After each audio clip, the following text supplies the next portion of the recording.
Delighted to welcome Ronan O'Gara back to the show. Ronan, how are you getting on? Hey, on. Morning, Jar.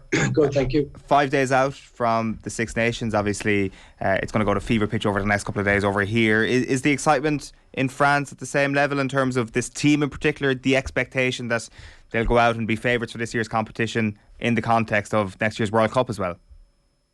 Yeah, I think there's been, obviously, it's interesting to see, I suppose, the little bit of differences of opinion between the players. Obviously, everything is rehearsed nicely between the communications team in camp and the French team, where I think they were happy to assume the role of favourites. And then looking at a few interviews of players, they're there, well, why are we favourites? So they're saying that Ireland have beaten the All Blacks in November, before actually France beat the All Blacks. So a lot of people over here talking up Ireland, talking up England. But I think the common consensus would be that France are favourites. I think I was listening the other day on RMC, isn't it? The very good radio channel over here. France, I don't think have won the title in over 11 years. Is that correct? Oof. Yeah. So yeah. Oof. I don't know actually. Okay. Yeah, it was something. I was driving and I was like, whoa, that's. So they've never won the championship, I think, in 11 years. So they're obviously looking at this as a stepping stone to obviously the big party in 2023 is the Rugby World Cup in Paris. So they feel like this would be something that they need to do, most definitely, yes. How good is this team at the moment, do you think? Good, but I think it'll get better. There's no doubt about that. I think what they have, Ger, is that they have, for the first time, a huge competition for places. You look, even though obviously the outlier is obviously Dupont, in the fact that he's such a good player at number 9, but even if he wasn't to play, they are just so stocked in that position. It's incredible. You look at the 3 scrum halves they have, and then there's fellas like Serra, imagine Cockett, whatever age he is, but anyone who understands rugby, Rory Cockett, to come into a team would be such an addition. There's Machino, there's Bezzy, there's Ibrin, they have about 10 international class minimum scrum halves that can play, but obviously they've tried to hide behind the fact that the show goes on without Dupont, but I think it doesn't. He is that good, and you could even see it a little bit with Toulouse, the fact that he is such a good player that, yeah, his halfback partnership is Entimac, but Entimac can be covered by Jalibert, but there isn't really anyone in the world playing the game like Dupont. And it seems that France have properly leaned into that as well, giving him the captaincy, accepting that, we don't mind putting the pressure on this guy's shoulders because he can absolutely handle it. Yeah, I think it's probably because he does his basics so well, but where he excels is in broken play, I suppose. You know what I mean? There's that calm and the chaos in terms of counter-attack, turnover, ball. But I think so many people underestimate, I think, his strength and maybe also his probably capacity to anticipate space. The age profile of those players who they've given experience to over the last couple of years is bubbling up nicely for the World Cup. How important is it that they continue to be successful in the meantime? Are they the type of team who we're going to see flourish once they start winning championships, and that actually that's the bit that is the secret sauce that takes them to like all-time great levels? Because that's what we're kind of thinking, that they have the selection of players to be one of the all-time great rugby teams. I think you're a bit away from that, Ger. I think step by step, that's the fascinating aspect of the top level sport. It obviously is definitely in the last 2 inches that is defined, but in terms of ingredients, putting together, I suppose, a formula or a plan, they most definitely have the raw ingredients to do that, but they're a long way away from I suppose, notching a few of those rungs on their belt. I think that they definitely have the players. They've definitely shown it in the last 12 months, but now this is a Six Nations where, they didn't win the Six Nations last year. It's more or less the same group. They are more experienced and more mature and more streetwise and full of a lot more full of confidence after a very good November because of what they did to New Zealand. But remember, 2 weeks previously they struggled against Georgia with the same group. So like all other nations, I think they are really dependent on probably 5 or 6 players to really take them to that next level as well. So that's why they do need to win this competition, for their own kind of mentality and the fact that it would be a marker on the way that we're going the right direction. Yeah, and I think also the way the fixtures lie, isn't it? They play Ireland and England. Is it in Stade de France? Yeah. Is it England in Stade de France? I'm not 100% sure on that. I thought it was. So they'll have tricky games against Scotland and Wales away. But yeah, March 19th. The last game is France-England, yeah.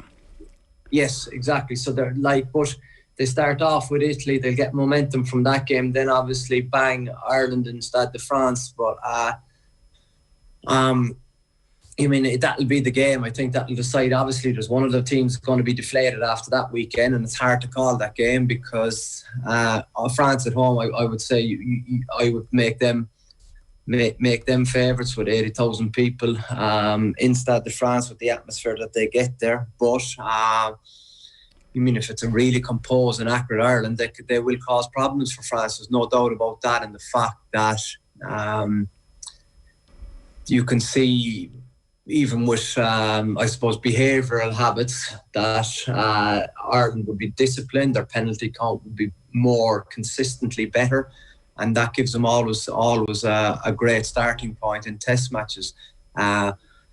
Where France's Achilles heel will be depending on who plays, and the fact that I don't think that discipline is part of their staple diet for the minute.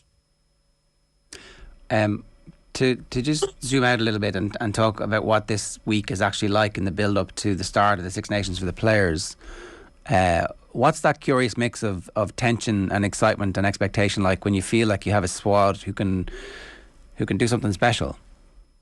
Yeah, it's very, very exciting. I think what is probably different in the 20 years preceding this is that the Heineken Cup formula has changed, and that has been a stable diet, I suppose, of so much success for Ireland down throughout the years with 6 pool games played. It's 4 games. There's COVID. There's a lot of variables thrown into the pot at this stage, but I think it shows that the competition for places is absolutely crucial, in the fact that for example, Gibson Park will start at 9, but he knows that he has Conor Murray coming at him. He knows that there's another 9 in camp. You look at the centres, it's very, very hard to pick the Irish centres. It's very hard to pick the Irish back row. And I think that's extremely important, because what is most definitely shifting, it's not a 15-man game, it becomes a 23-man game. And for a 23-man game, what you really need, Ger, is that you need that kind of difficult discussion or debate to go, well, how do I get 30 to 23? If you're trying to get 23 to 15, I think you're already behind. How are we doing at that, do you think? In the fact, I think like in my day, probably you would have started your strongest team. I don't think that's necessarily the case. I like coaches that probably look to finish a test game with their strongest team, or their club game with the strongest team, and the fact that you have to have 23 guys and their roles of the finishers, which Eddie Jones made very, very famous with that saying, but deciders, finishers, impact players, whatever way you want to do it, there's a huge skill involved in that. Because I suppose before, traditionally in sport, when I was probably brought up, it was maybe the subs were there to take the place of a guy who started and given his all. Nowadays, actually, the guy who's coming on has to add something more than the guy he's replaced. Otherwise, it's going to be difficult for their team to get over the line, because you're at test level, it's decided by little tiny margins, and I think there's a skill also too, and some people have a great capacity to watch a game and know where they'll make a difference, and that's what experience is. You see guys that have the capacity in the second row or line-out callers to have an iPod in their possession in a live game. You would see halfbacks, 9 and 10 watching game in terms of where's the game being played? Am I playing too much in my half? Or is it a game where the ref is really rewarding the team for holding possession, which means the ball is king? So play a phase game. So there's little subplots that are evident throughout the whole 80 minutes. But I think the role of the substitute isn't to listen to his fitness coach and make sure he's ready to go in. He has a role where he has to kind of observe and then make an impact. And when you say there that observation is helped by experience, does that ever influence your decisions when you're thinking about the type of player to start and the type of player to have on the bench? As in, I don't know, for example, if there were to be like a tight call between a young player and a more experienced player, that actually the younger player can feel his way into the game, the more experienced player can be that finisher who can study the game using his experience to come in and actually make that difference a bit better than the youngster, for example. Well, yeah, I think there's a perfect example already in the current game of that. When you look at France in November, they experimented with Jalibert, Ntamack 10-12, but I think they've probably... they've definitely decided that they won't start games with that, but it becomes so appealing after 50 minutes when you launch Jalibert, be it from 10 or from 15 against fatiguing defences. His acceleration in the position of first receiver, second receiver is phenomenal, and his capacity, I suppose, to take on defences that are tiring, be it after half time or be it at the end of a game, is a huge advantage. You look at it in an Irish context, and I know he's not involved in an international setup, but like someone like Sean Cronin is an absolute perfect example as an impact player, because I think what he can do against his, I suppose, carry game and his acceleration after 50 minutes in a test match was always hugely interesting. So coaches would have been, oh yeah, I'd like to keep him in reserve because I think he can do damage when I suppose the defensive wall has been battered a bit. But starting a game is very, very different, and that's where I think people who play understanding the fact that you do damage sometimes in a test game in the last 12 minutes, in the last 6 minutes, in the last 3 minutes. Is very,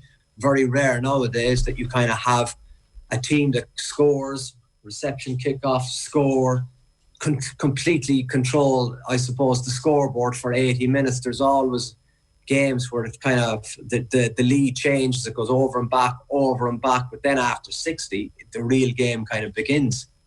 Is that where somebody like Mike Lowry might be able to make an impact from an Ireland perspective, where he has that blistering pace and it might be the last 15 minutes, and it could be very frustrating for him that that's the only involvement he ever gets in big games, but that could be the winning and losing of matches?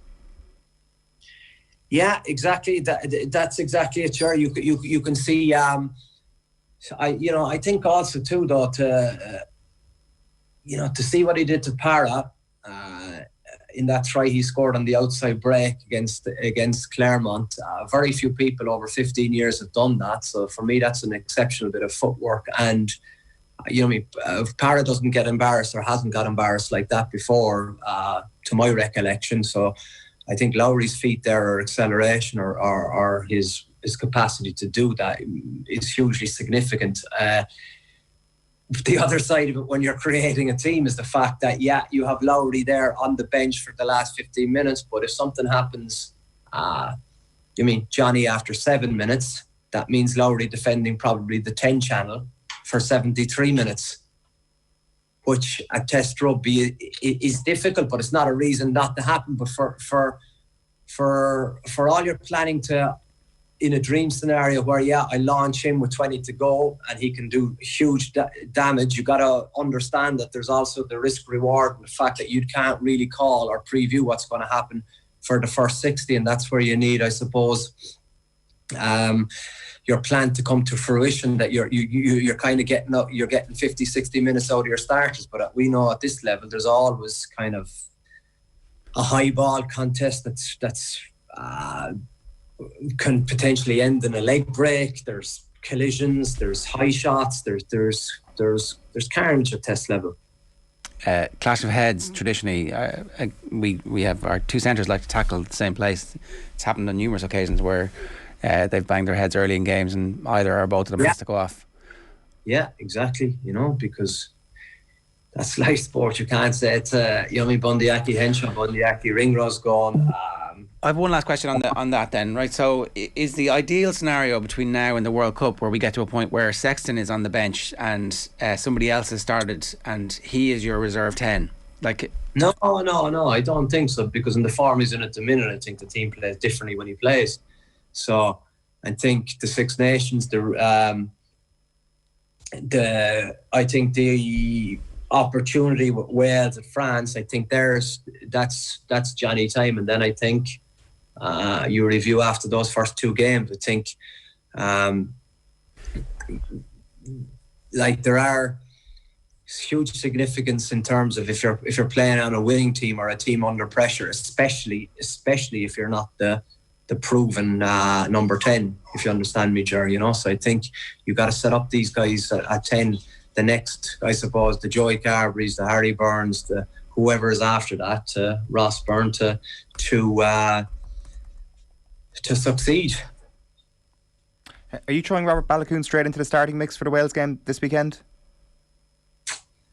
I'm not too sure what I said in the Examiner. Did I say for the Wales game or the Italy game? I can't remember. It was some, you can change your mind. It doesn't matter. I wasn't even on the back of the Examiner, Ronan. Sorry. I think I am putting him in this weekend. Yeah, I think I probably have him and Keith Earls in the wing. I just think that I think, with all due respect, I think he'll probably thrive against Italy, but I think Wales is a far tougher test. While for a young player going to Twickenham or going to Stade de France in his first big Six Nations start, that's a tough ask.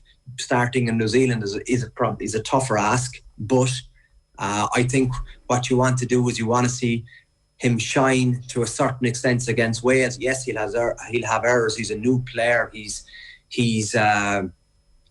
raw. He's aggressive. He's unorthodox. He can do a lot of things a lot of other wingers can't do. So I think this would be a great one to give him a bit of confidence, and then hopefully take his game to another level. If he does well, you keep him going, keep him rolling, and then it becomes probably a great bit of competition when James Lowe comes back into the squad. We had Jonathan Davis on the show last week, and he very, very quickly fell into this description of Welsh rugby being in a complete state of crisis at the moment, that they're not getting young players through, they're not bringing creativity through, and that the medium term is pretty bleak. And yet we would have said the same thing this time last year when we were writing Wales off, who then went on to win the championship. So is there an ambush coming from Wales? Should we be a bit concerned about that, or is there a lot of truth in that? Yeah, I listened to Jonathan's interview. He's a very interesting guy, and I think you have to always respect Wales because of what they've done in the championship. You know what I mean? For so many years, or ever since the inception of the Champions Cup, their club teams are non-existent in that competition, but they could become completely transformed when they put on a red jersey. That's matter of fact now. So I think they know, in terms of, I suppose, this periodization or timing, this is what they try for. This is their everything this next 2 months. So for February and March, they become possessed, and their record in the Six Nations warrants massive respect, bottom line. Yeah. Do you still expect Ireland to win this game this weekend? I do, because it's Ireland in the Viva that's full of confidence. I think that has a pep in its step, that has a greater appreciation of how they want to play the game in terms of forwards and backs. I think they have a huge advantage in the front row. I think Ireland, the quality of the front row is superior, I think, to what Wales have, and I think they have a great appreciation of space now, but they also have great appreciation of running lines, and I think they're mixing their game up. But to expect one-way traffic, I think, would be a huge error. So a close game, Ireland to win. And then in terms of the actual championship itself, who are your favourites? Who are going to win it?